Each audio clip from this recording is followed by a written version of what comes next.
Good afternoon, everyone.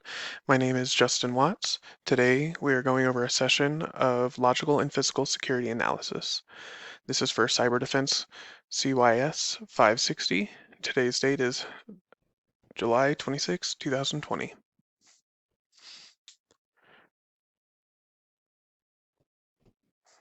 The agenda for today is we will be going over a brief introduction, the purpose of these slides, going over physical security, logical security, and comprehensive security, followed by the conclusion.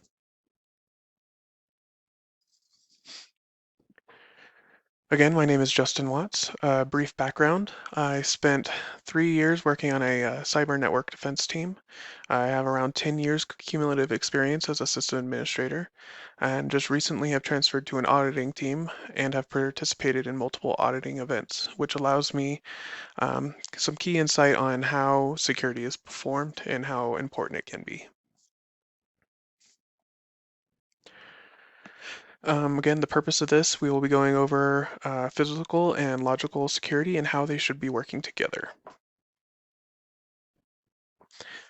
Physical security can be defined as the protection of personnel, hardware, software, networks, and data from physical actions and events that could cause serious loss or damage to the enterprise, agency, or institution. This includes protection from fire, flood, natural disaster, burglary, theft, vandalism, or terrorism. Some examples of physical security are cameras, access badges, locking doors, motion detectors, biometric devices, bollards, fences, guards, dogs, and man traps.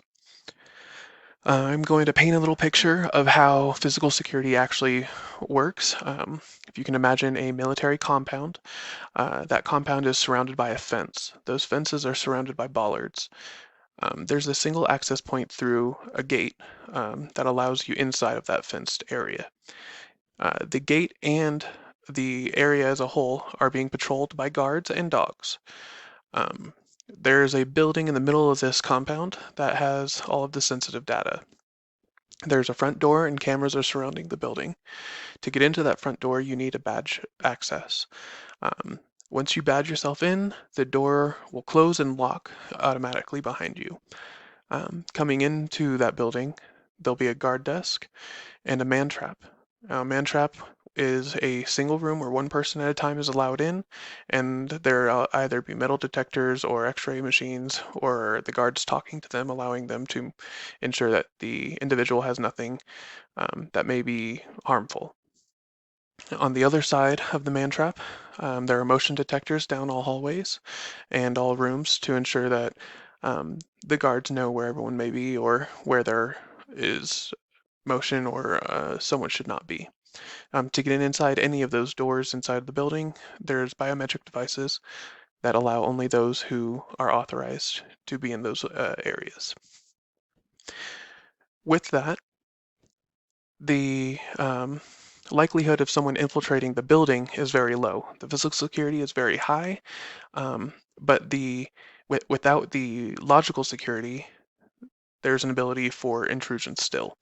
An example could be if the wireless for that building, the signal strength may be too high, and someone who is war driving outside of the fence can gain access, and there's no security, logical security, so they can come right into the network without any hindrance. Logical security can be defined of consisting of software safeguards for an organization's system, including user identification, password access, authentication, access rights, authority levels. Most of these measures are in place to ensure that authorized users are able to perform the actions they need to um, from the type of system they need to.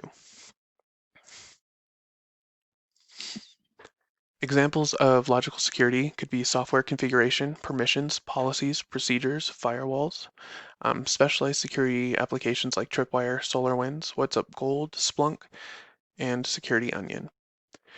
Now we're going to take that same building that we had prior with the physical security, but we're going to remove all of the physical protections. Now we just have a building with no locked doors, no gates, no fences, no guards, no access controls to get into the building at all. Um, but all of the systems are extremely secure. Um, the STIGs or best practices have been applied to the systems to ensure that all the software configuration is up to date and in accordance with whatever guidelines or policies may exist. This includes the least privilege or role-based authentication. There are policies that explain what can be used and where. There's procedures that explain how those items can be used. You have items like firewalls that will protect the logical boundary. You also have network monitoring tools like Trip, SolarWinds, or What's Up Gold that will specifically look at the environment and output logs that can be parsed through to see what is happening in your environment. If you were to go a couple steps further, you have things or items like Splunk and Security Onion that provide data analysis, and aggregation of logs and review, and assist the security personnel with hunting the logical threats. The issue with only having logical security is that anyone can come in and gain physical access to the system, at which time no level of logical protection will save the system because the attacker has the system physically, which means they can destroy it or turn it off or work to get physical access in that manner. Comprehensive security is security from the ground up. It puts together both methods of logical and physical security to ensure that the best possible security posture is given. If we were to go back to our visualization of the military compound, it would have all of the fences, the bollards, the single point access through a gate with the guards and dogs patrolling. It would have all of the cameras and badge accesses into the building. It would have the man trap, the guard desks, motion detectors, biometric devices, as well as all of the logical security, which ensures that um, war driving or similar things can't actually occur. So this would include, again, all of the stakes, best practices, least privilege, RBAC, policies and procedures, the firewalls, network monitoring. All of this together would provide a comprehensive security environment. So in conclusion, physical security is a great thing to have. Logical security is a great thing to have. If you have them separately, you're still likely to fail. But together as comprehensive security, you're in the best possible situation. Thank you very much.